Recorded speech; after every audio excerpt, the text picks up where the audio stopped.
Dios les bendiga. Continuar en Mateo 24. Y ahora vamos a hablar acerca de la señal del Hijo del Hombre. ¿Ok? Vamos a ver bíblicamente, contextualmente, exegéticamente, una distinción entre lo que nosotros creemos como la segunda venida de nuestro Señor, que es decir, la que nosotros esperamos. Pacientemente esperamos la segunda venida de nuestro Señor, a la venida del Hijo del Hombre en juicio. ¿Ok? Entonces vamos a ver distinción, porque muchas veces se nos dice de que esto está hablando de del mismo evento. ¿Sí? Pero hemos estado leyendo en el contexto de Mateo 24 de que obviamente eso no está hablando de la segunda venida de nuestro Señor, pues está hablando de un contexto judío, algo que sucedió en Judea. Entonces ahora queremos hacer distinción clara de lo que nosotros le llamamos la segunda venida de nuestro Señor, la cual esperamos, a la venida o la señal del Hijo del Hombre. Son dos cosas distintas. Y lo vamos a ver en el contexto. Vamos a leer Mateo 24, del versículo 29 al 31. En 3 versículos, pero hay mucho ahí. Vamos a leer en el nombre del Padre, y del Hijo, y del Espíritu Santo.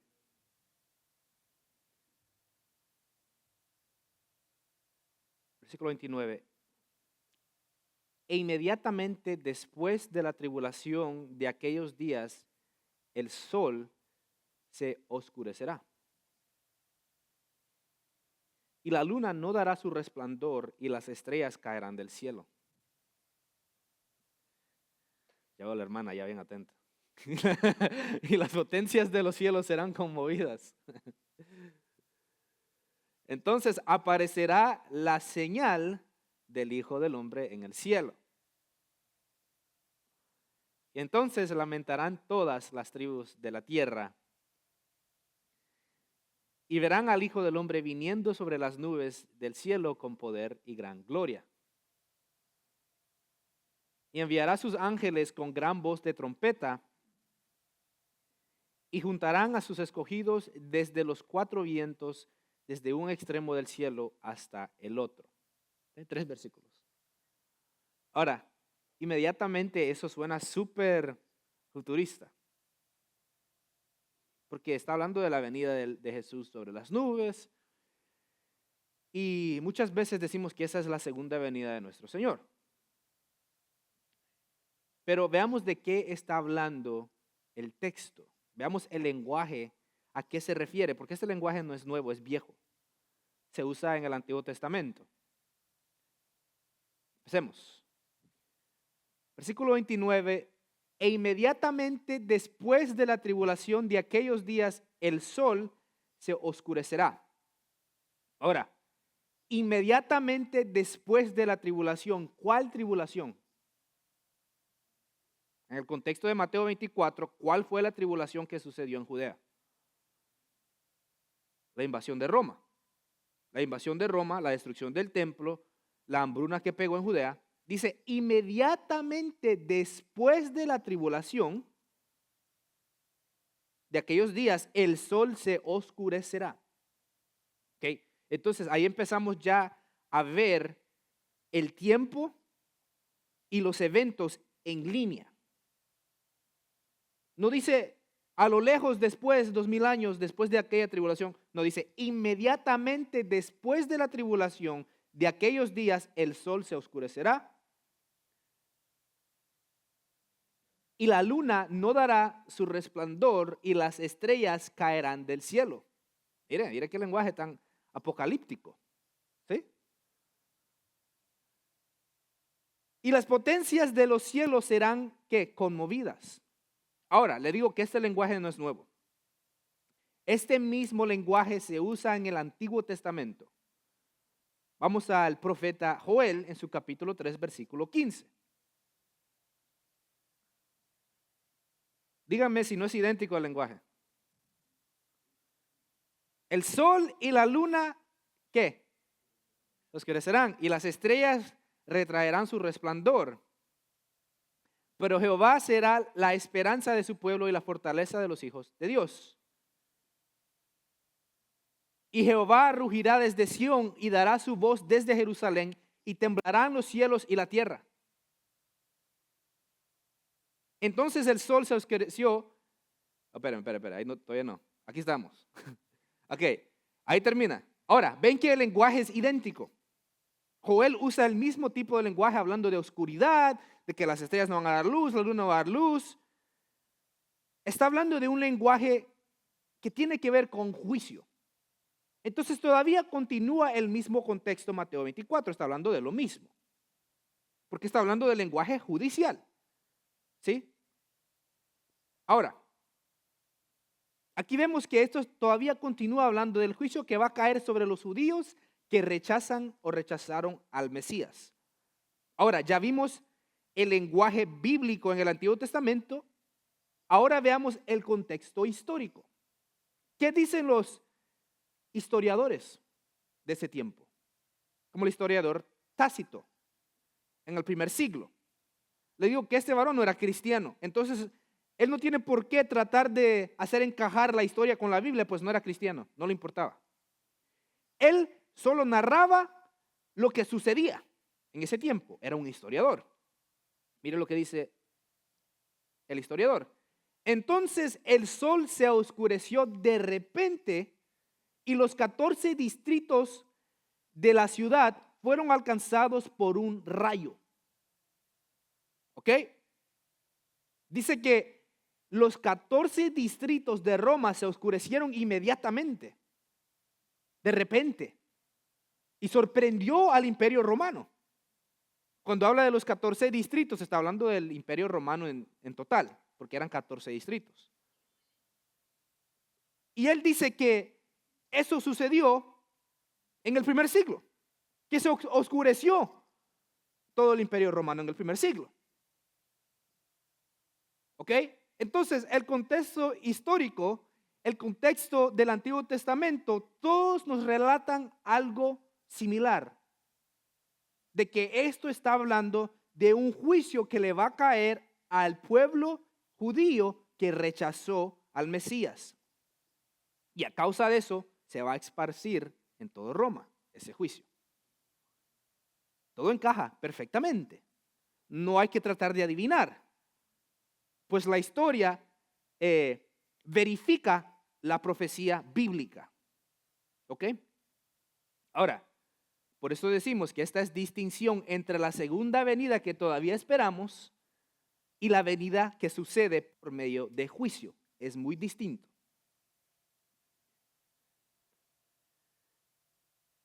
Versículo 30 de Mateo 24.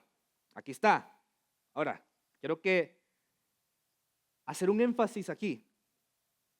Entonces, ¿aparecerá qué? La señal del Hijo del Hombre en el cielo. La señal del Hijo del Hombre en el cielo. Y quiero también llamarles la atención a enfocarnos en la primera palabra. Entonces, nos indica continuación de evento. Después de que se oscurezca los cielos, el sol, entonces, es decir, después aparecerá la señal del Hijo del Hombre en el cielo. Ahora, quiero recordarles que aún en todo esto el Señor todavía le está respondiendo las preguntas que los apóstoles hicieron al principio del capítulo, que eran ¿cuántas preguntas? 3. Entonces, Él aún está respondiéndoles a esas preguntas. Exacto. Entonces, ¿cuáles eran las preguntas iniciales de los discípulos? ¿Se acuerdan?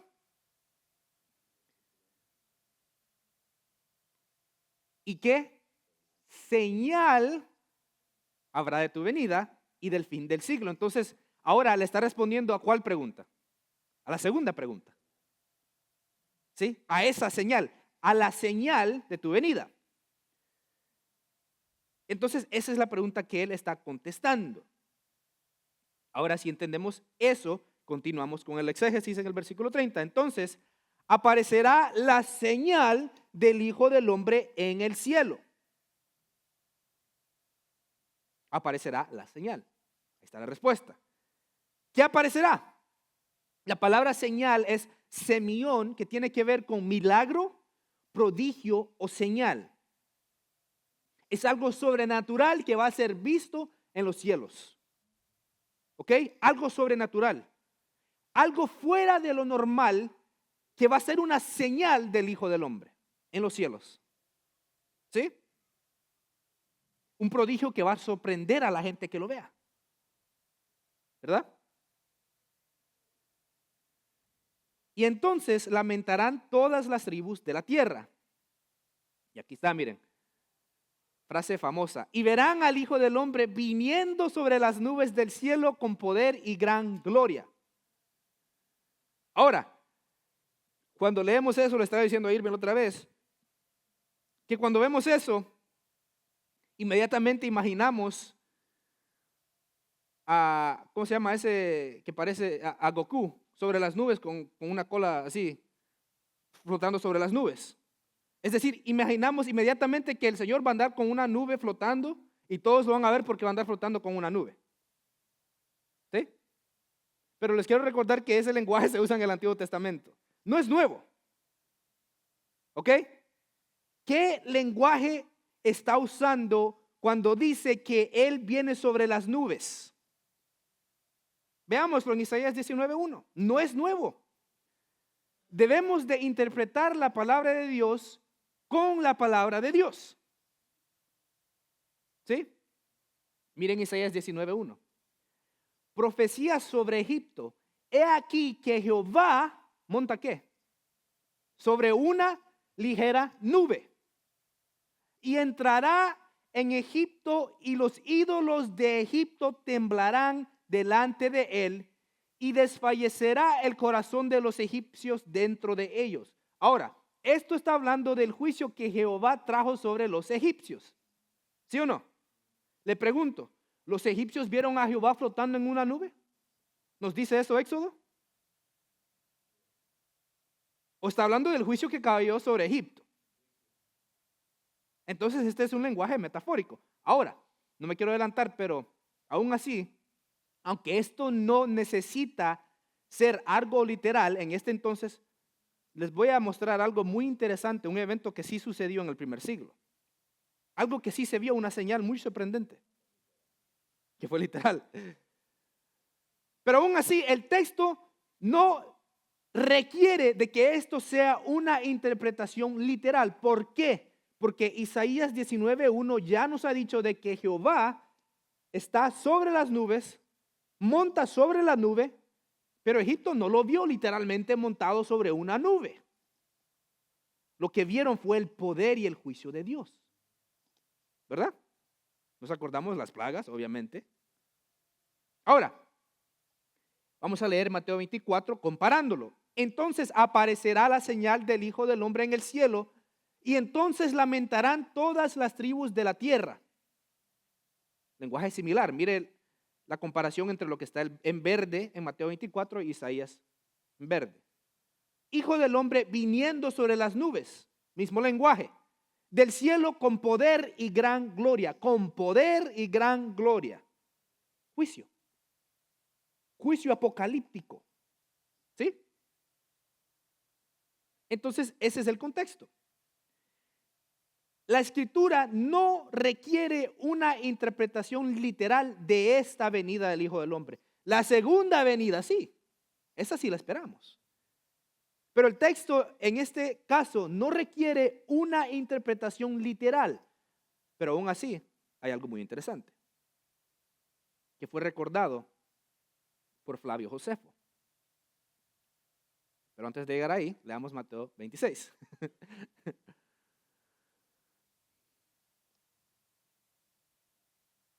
Y además os digo, 26:64, que desde ahora veréis al Hijo del Hombre sentado a la diestra del poder de Dios y viniendo en las nubes del cielo.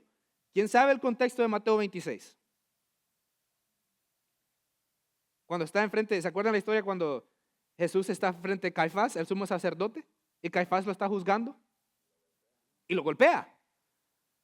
Entonces, Caifás está obviamente juzgando a Jesús porque Jesús va a ir a la cruz. Caifás está ahí juzgándolo, cuestionándolo. ¿Y qué le dice Jesús? No le dice: en el futuro vas a ver al Hijo del Hombre viniendo sobre las nubes. ¿Cómo le dice? Desde ahora veréis al Hijo del Hombre sentado a la diestra del poder de Dios y viniendo en las nubes del cielo. Desde ahora. Entonces, ¿cómo fue que Caifás, el sumo sacerdote, vio a Jesús viniendo sobre las nubes? ¿Cómo?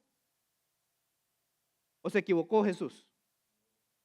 O lo que él dice, desde ahora veráis. Lo vio porque cayó juicio en todo Judea. El sumo sacerdote que rasga sus vestiduras. Lo han escuchado, dicen, ¿qué más quieren? Ha blasfemado. El sumo sacerdote queda en shock. ¿Por qué? Porque él está ahí parado juzgando a Jesús y Jesús le dice: piensas que me estás juzgando, pero verás mi juicio caer sobre ti. No encuentra qué hacer y rompe sus vestimentas. ¿Verdad? Él entró en shock.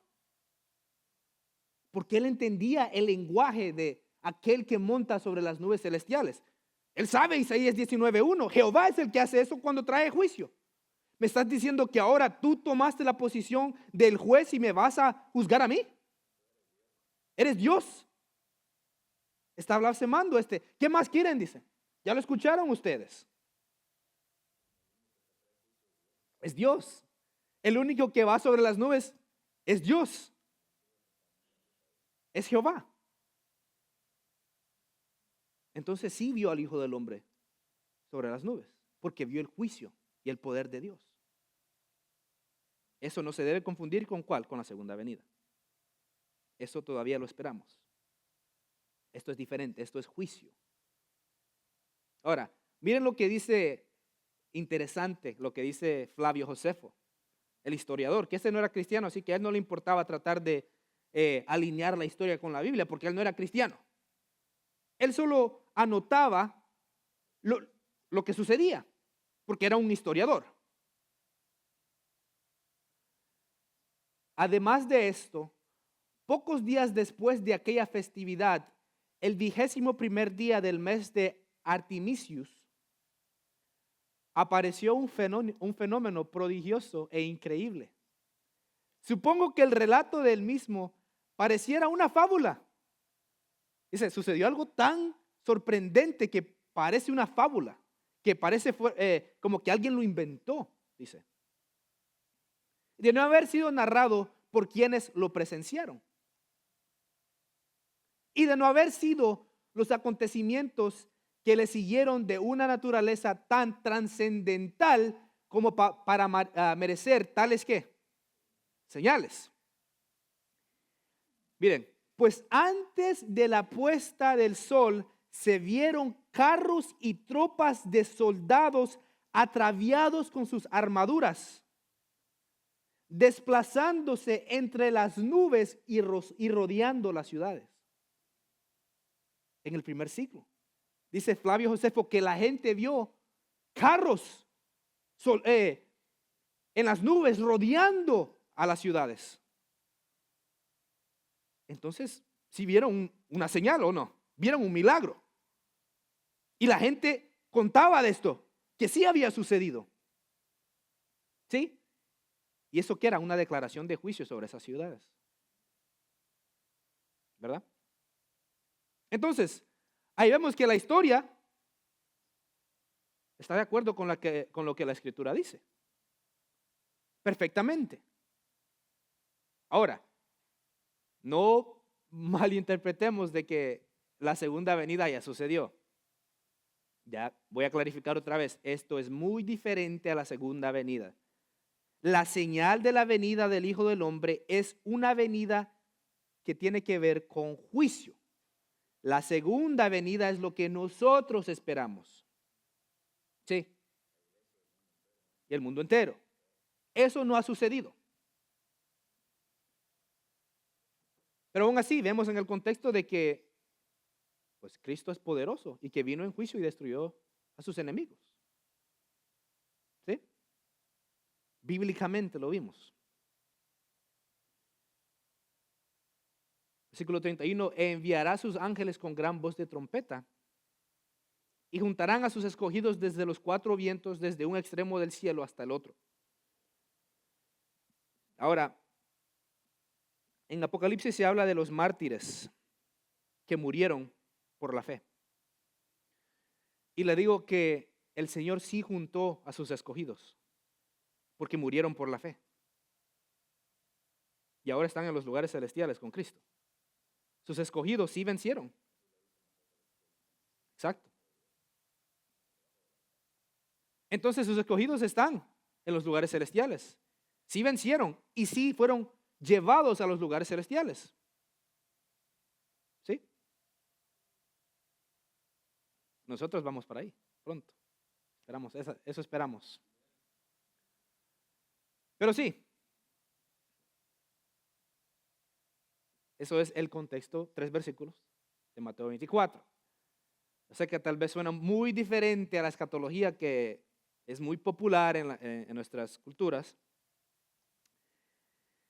porque ahora en día toda la escatología tiene que interpretarse viendo CNN y Telemundo, en vez de abrir la Biblia. Y yo creo que la Biblia se explica.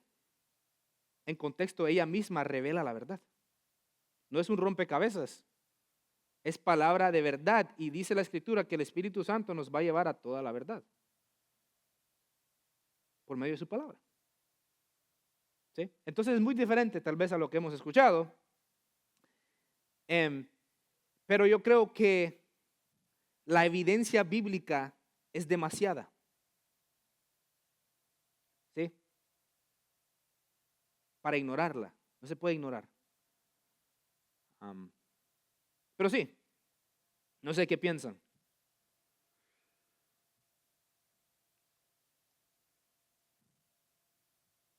¿Qué piensas, Irving?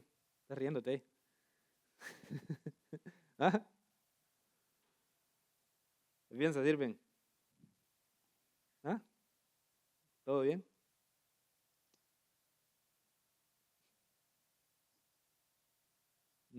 Arnel, ¿qué piensas? ¿Ah? ¿Ah? ¿Está bien? Está bien, dice. Dani.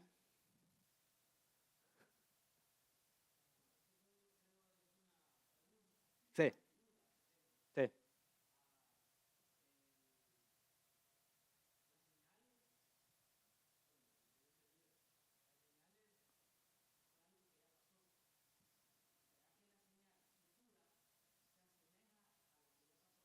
sí, sí, exacto, porque así es la Biblia, siempre te da que una sombra de lo que ha de venir. Entonces, esto es una sombra de lo que ha de venir del juicio final, del rescate final. Exacto, sí,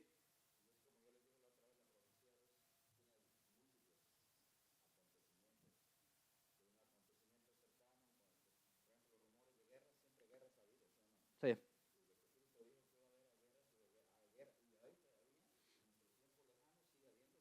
erras.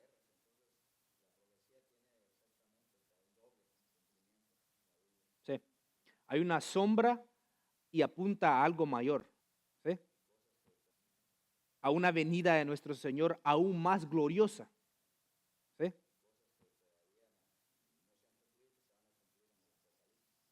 Sí, exacto. ¿Sí? Sí, quedó contestada, sí.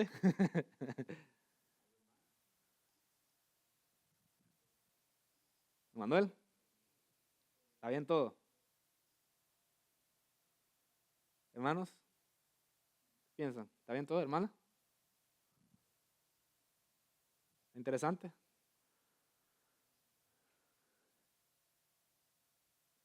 ¿Dudas? ¿O está bien?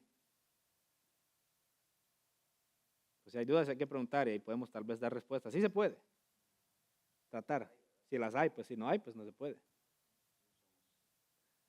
omniscientes.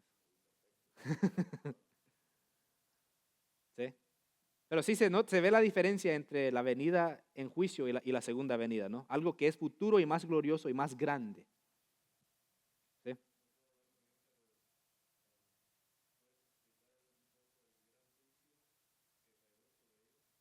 Ah, sí.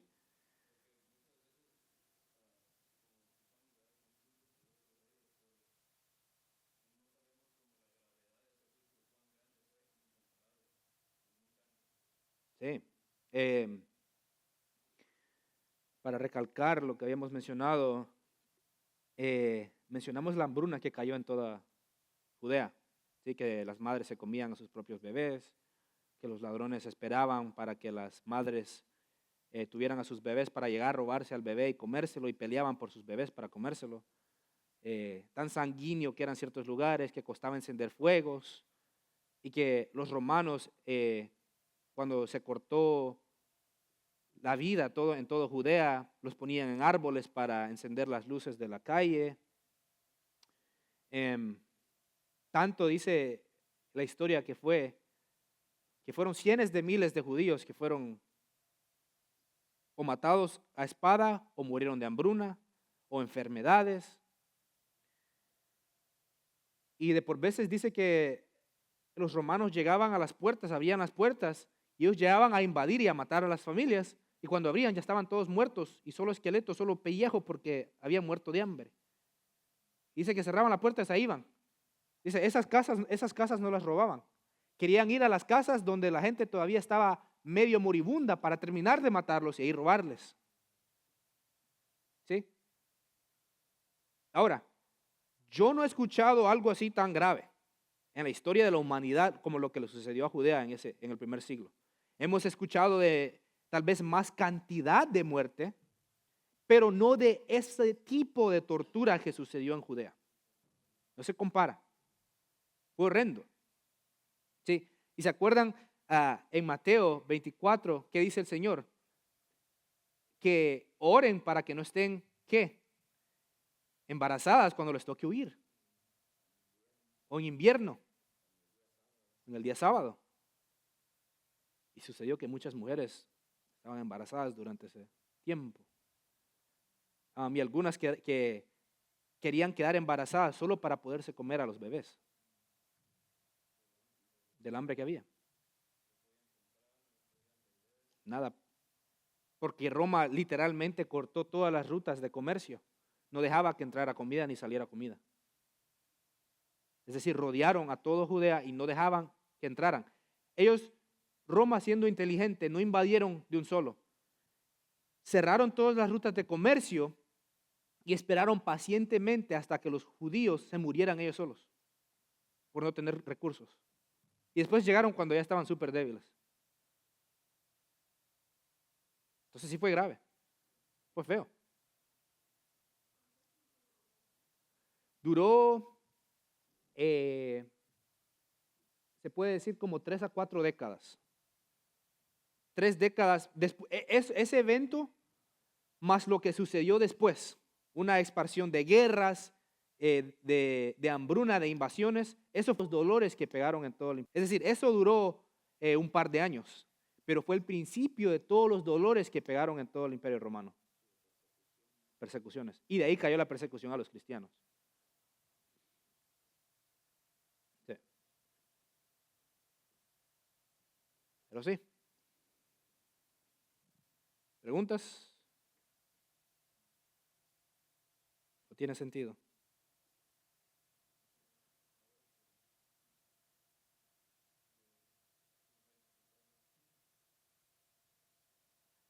Fue algo serio.